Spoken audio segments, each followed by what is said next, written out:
নমস্কার, মহুয়া বার্তা ইউটিউব চ্যানেলে নমস্কার অরিপিক ইউটিউব চ্যানেলে কৃষ্ণলীলার ধারাবাহিক পর্বে আপনাকে স্বাগত জানাই। আজকের পর্ব শিশুপাল উদ্ধার।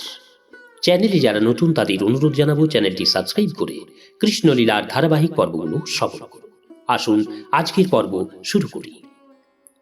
প্রিয়তম কৃষ্ণকে সম্মানিত করবার ফলে আনন্দে যুধিষ্ঠির অভিভূত হয়ে পড়েন যে তার নয়ন থেকে প্রেমাশ্রু প্রবাহিত হচ্ছিল এবং ইচ্ছা সত্ত্বেও তিনি শ্রীকৃষ্ণকে দেখতে পাচ্ছিলেন না।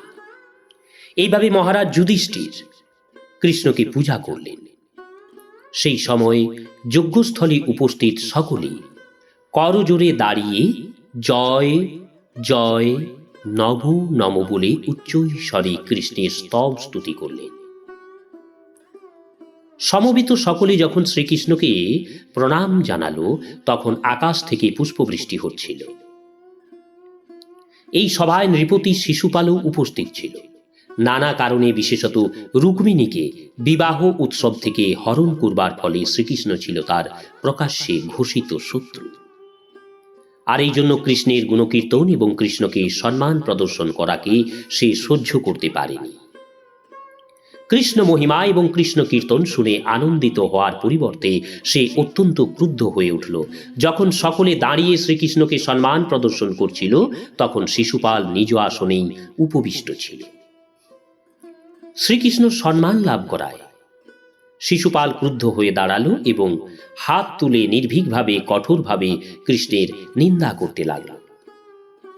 এমনভাবে সে বলছিল যাতে শ্রীকৃষ্ণ স্পষ্টভাবে তা শুনতে পারে। ভদ্র মহিলা এবং ভদ্র মহোদয়গণ, আমি বেদ বাক্য উপলব্ধি করতে পারছি যে কালই সবকিছুর পরম নিয়ামক। সকল বিরোধী প্রয়াস সত্ত্বেও কাল অব্যাহতভাবে তার পরিকল্পনা রূপায়িত করে চলে। যেমন কেউ বেঁচে থাকার জন্য সর্বতভাবে চেষ্টা করতে পারে, কিন্তু অমোঘ কালরূপে মৃত্যু যখন আসে কেউ তাকে বধ করতে পারে না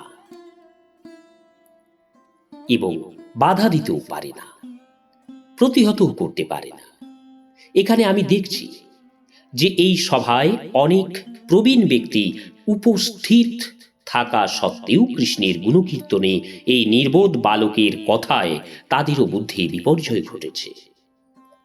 কালের প্রভাব এমনই যে অনেক বিজ্ঞ ঋষি এবং বৃদ্ধ ব্যক্তি এখানে রয়েছেন, কিন্তু তারা এই মূর্খ বালকের মতকে স্বীকার করে নিয়েছে। এর অর্থ হচ্ছে কালের এমনই প্রভাব, এমনকি এখানে উপস্থিত সম্মানীয় ব্যক্তিদের বুদ্ধিও বিপদগামী হতে পারে। এই যজ্ঞস্থলে উপস্থিত সম্মানীয় ব্যক্তিরা অগ্রপূজার ব্যক্তি মনোনয়নের যোগ্য, তা আমি সম্পূর্ণভাবেই স্বীকার করি, কিন্তু আমি এই বালক সহদেবের অভিমতের সঙ্গে একমত নই। সহদেব কৃষ্ণের উচ্চ প্রশংসা করে যজ্ঞানুষ্ঠানে প্রথম পূজার যোগ্য বলে সে কৃষ্ণের নাম সুপারিশ করেছে। যারা কঠোর তপশ্চর্যা করেছেন, উচ্চ বিদ্যা লাভ করেছেন এবং কঠোর ব্রত পালন করেছেন, এইরকম বহু ব্যক্তিকেই আমি এখানে দেখতে পাচ্ছি। সংসার দাবানলে দগ্ধ অনেক ব্যক্তিকেই তারা জ্ঞান এবং তত্ত্ব উপদেশ দ্বারা উদ্ধার করতে পারে। এখানে অনেক মহান ঋষি রয়েছেন যাদের জ্ঞান অসীম। তাছাড়া আত্মতত্ত্ববিদ এবং ব্রাহ্মণরাও আছে। তাই আমি মনে করি যে তাদের যে কোনো একজনকে অগ্রপূজার জন্য মনোনয়ন করা যেতে পারে, কেননা তারা রাজা, সম্রাট, এমনকি শ্রেষ্ঠ দেবতাদেরও পূজ্য। এইসব মহান ব্যক্তিদের উপেক্ষা করে কিভাবে আপনারা এই গোপ বালক কৃষ্ণকে মনোনীত করলেন তা আমি বুঝে উঠতে পারছি না। আমি কৃষ্ণকে একটি কাকের চেয়ে উত্তম মনে করি না। এই মহান রাজসূ অনুষ্ঠানে কিভাবে সে অগ্রপূজা গ্রহণ যোগ্য হতে পারে? কৃষ্ণের প্রকৃত বর্ণাশ্রমগত ধর্ম বা কৃষ্ণের জাতগুলোই বা কি, এ পর্যন্ত আমরা তা নির্ণয় করতে পারলাম না। বস্তুত কৃষ্ণের কোনো জাত নেই, কুল নেই, বা তার কোনো বর্ণাশ্রমগত ধর্মও নেই। বেদে উল্লেখ করা হয়েছে যে পরমেশ্বর ভগবানের শাস্ত্রসম্মত কোনো ধর্ম, কর্তব্য, কর্ম বা বৃত্তি বলে কিছু নেই। যা কিছু তার করণীয় তার বিভিন্ন শক্তি দ্বারাই তা সম্পাদিত হয়। শিশুপাল আরও বলল যে কৃষ্ণ এমনকি উচ্চ বংশজাতও নয়। সে এমনই স্বতন্ত্র যে কেউ তার ধর্মজীবন নীতি সম্বন্ধে জানে না। সে সকল ধর্মনীতির ঊর্ধ্বে বলে মনে হয়। সকল বৈদিক নীতি উপেক্ষা করে, সে স্বতন্ত্রভাবে সর্বদাই ক্রিয়াশীল, তাই সে সর্বগুণহীন। শ্রীকৃষ্ণ সকল শাস্ত্রীয় অনুশাসনের বহির্ভূত বলে শিশুপাল পরোক্ষভাবে কৃষ্ণের প্রশংসাই করেছিলেন। এই কথা সত্যি, কেননা শ্রীকৃষ্ণ হচ্ছেন লীলা পুরুষোত্তম, ভগবান স্বয়ং। তার কোনো গুণ নেই। এর অর্থ হচ্ছে তিনি জড় গুণরহিত। পরমেশ্বর ভগবান হওয়ায় শ্রীকৃষ্ণ সাধারণ প্রথা, ধর্মীয় এবং সামাজিক নীতি অস্বীকার করে স্বাধীনভাবে কার্য করেন। শিশুপাল আরো বলতে লাগলো, এই রকম পরিস্থিতিতে কৃষ্ণ কিভাবে এই মহান রাজসূয় যজ্ঞ অনুষ্ঠানে অগ্রপূজা গ্রহণের যোগ্য হতে পারে? কৃষ্ণ এতই নির্বোধ যে বৈদিক সংস্কৃতি পরায়ণ উচ্চাধিকারীদের আবাসস্থল মথুরাপুরী পরিত্যাগ করে বসবাসের পরিবর্তে সে বৈদিক সংস্কৃতি এবং কৃষ্টিশূন্য সমুদ্রের মধ্যে আশ্রয় নিয়েছে উন্মুক্ত স্থানে। বসবাসের পরিবর্তে কৃষ্ণ সমুদ্রের মধ্যে পুরী নির্মাণ করে বৈদিক জ্ঞান বর্জিত স্থানে বসবাস করছে। কিন্তু যখন সে এই দ্বারকাপুরী থেকে বের হয়ে আসে, তখন ডাকাত, দস্যু, তস্করের মতো সে শুধু পুরবাসীদের উৎপীড়ন করে। এই সভায় অগ্রপূজা লাভে কৃষ্ণ সর্বশ্রেষ্ঠ পুরুষরূপে নির্বাচিত হওয়ায় শিশুপাল উন্মত্ত হয়ে উঠেছিল এবং সে এমন দায়িত্ব জ্ঞানহীনের মতো কথা বলছিল যে মনে হচ্ছিল সে তার সমস্ত সৌভাগ্যকে হারিয়ে ফেলেছে। মন্দভাগ্য শিশুপাল কৃষ্ণকে আরো অপমান করছিল। কৃষ্ণ কোনো প্রতিবাদই করলেন না, শুধু এইসব অপমানজনক কথা সহিষ্ণুতার সহিত শুনলেন। একদল শৃগালের চিৎকার যেমন সিংহ ভ্রুক্ষেপ করে না, কৃষ্ণও সেই রকম উত্তেজিত হলেন না, শুধু নীরব হয়েছিলেন। শিশুপালের একটি অভিযোগেরও উত্তর কৃষ্ণ দিলেন না। শুধু শিশুপাল অনুগামী কয়েকজন ছাড়া সভায় উপস্থিত সকলেই অত্যন্ত ক্রুদ্ধ হলেন। কেননা ভগবান বা ভক্তের নিন্দা কোনো শ্রদ্ধাশীল ব্যক্তির সহ্য করা উচিত নয়।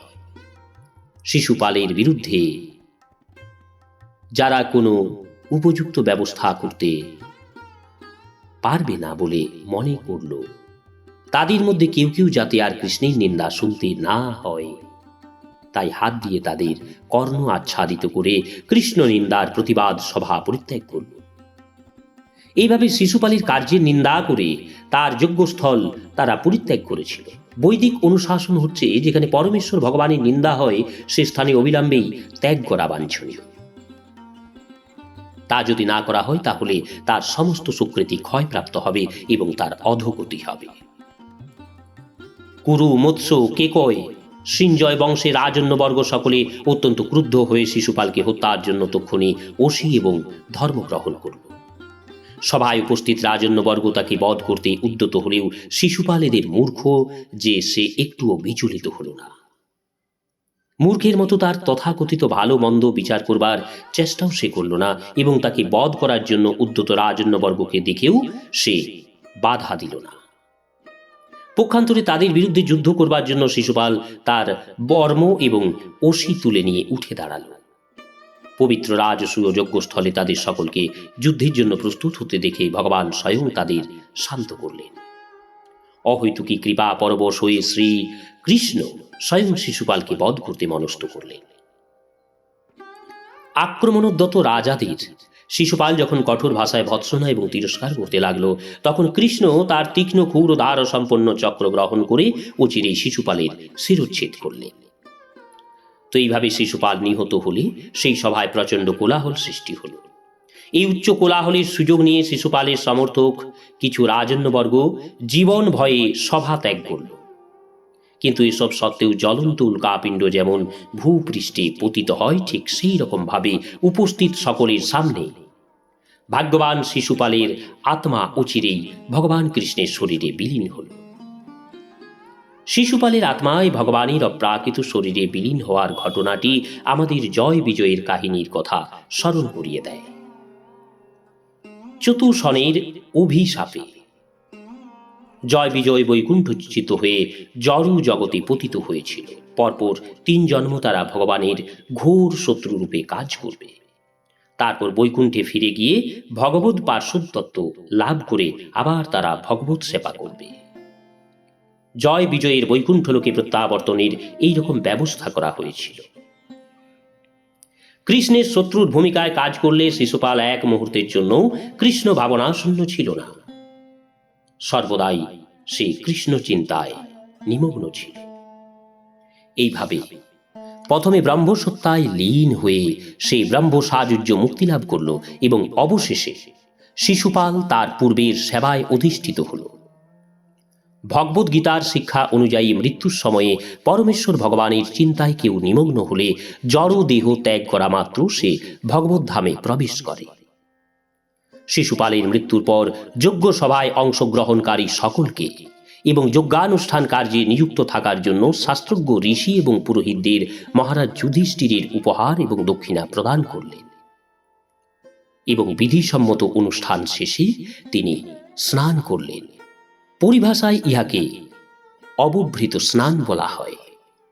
তো এইভাবে মহারাজ যুধিষ্ঠির আয়োজিত রাজসূয় যজ্ঞের অনুষ্ঠানটি ভগবান শ্রীকৃষ্ণ সাফল্যমণ্ডিত করতে সক্ষম হন। স্বজন এবং জাতি ভাইদের অনুরোধে ভগবান শ্রীকৃষ্ণ আরো কয়েক মাস হস্তিনাপুরে অতিবাহিত করলেন।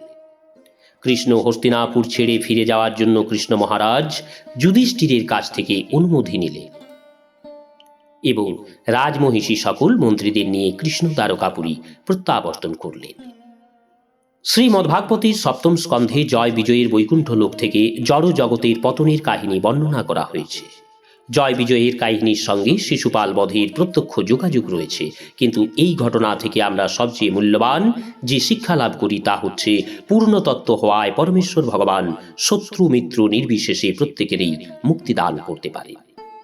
তাই ভগবান কারো সঙ্গে বন্ধুরূপে আবার কারো সঙ্গে শত্রুরূপে ব্যবহার করেন, এটি ভ্রান্ত ধারণা। শত্রু বা বন্ধুর ভূমিকায় তার উভয় কার্যকলাপেই অদ্বৈ স্তরের। সেখানে জড় সম্বন্ধ নেই, কেননা অদ্বৈ স্তর হচ্ছে জড়াতীত। রাজসূয় যজ্ঞ অনুষ্ঠানের পর মহারাজ যুধিষ্ঠির অবভৃত স্নান করে ব্রাহ্মণ এবং শাস্ত্রজ্ঞ ঋষিদের মধ্যে দাঁড়ালে তাকে ঠিক স্বর্গরাজের মতো দেখাচ্ছিল। এই যজ্ঞানুষ্ঠানে অংশগ্রহণকারী সকল দেবতাদের মহারাজ প্রচুর উপঢৌকন দিলেন। তাই অতীব তুষ্ট হয়ে যুধিষ্ঠির এবং ভগবান কৃষ্ণের গুণকীর্তন করতে করতে তারা সকলে হস্তিনাপুর ত্যাগ করলেন। শ্রীকৃষ্ণ কর্তৃক শিশুপাল নিধন এবং মহারাজ যুধিষ্ঠির দ্বারা রাজসূয় যজ্ঞের সাফল্যজনক অনুষ্ঠানের ঘটনা বর্ণনা করে সুখদেব গোস্বামী আরও বললেন যে এই যজ্ঞানুষ্ঠানের সাফল্যজনক সমাপ্তিতে একজনেই শুধু খুশি হতে পারেননি, সে হচ্ছে দুর্যোধন। দুর্যোধন ছিল ঈর্ষাপরায়ণ, কারণ তার জীবন ছিল পাপে পরিপূর্ণ। সমস্ত পরিবারকে ধ্বংস করবার উদ্দেশ্যে মূর্তিমান দুরারোগ্য ব্যাধি রূপে সে কুরুবংশে আবির্ভূত হয়েছিল। শিশুপাল এবং জরাসন্ধ বধ এবং বন্দী রাজন্যবর্গে কে মুক্তি লাভের কাহিনীগুলি সবই শব্দ ব্রহ্ম ভগবান শ্রীকৃষ্ণের অপ্রাকৃত লীলাবিলাসের বিবরণ। বৈষ্ণব আচার্য এবং অধিকারী মহাজনদের কাছ থেকে যে কেউ এই কাহিনী সকল শ্রবণ করবে, অচিরেই তারা জীবনের সকল পাপ কর্মের ফল থেকে মুক্তি লাভ করবে। সুখদেব গোস্বামী মহারাজ পরীক্ষিতকে এই বলে প্রতিশ্রুতি দিলেন। রাধে রাধে, হরে কৃষ্ণ। আজকের পর্ব এখানেই শেষ করছি। আসবো আগামী পর্ব নিয়ে। রাজসূয় যজ্ঞের পর দুর্যোধন অপমানিত বোধ করলেন কেন? চ্যানেলে যারা নতুন তাদের অনুরোধ জানাবো চ্যানেলটি সাবস্ক্রাইব করে কৃষ্ণলীলার ধারাবাহিক পর্বগুলো শ্রবণ করুন। রাধে রাধে, হরে কৃষ্ণ।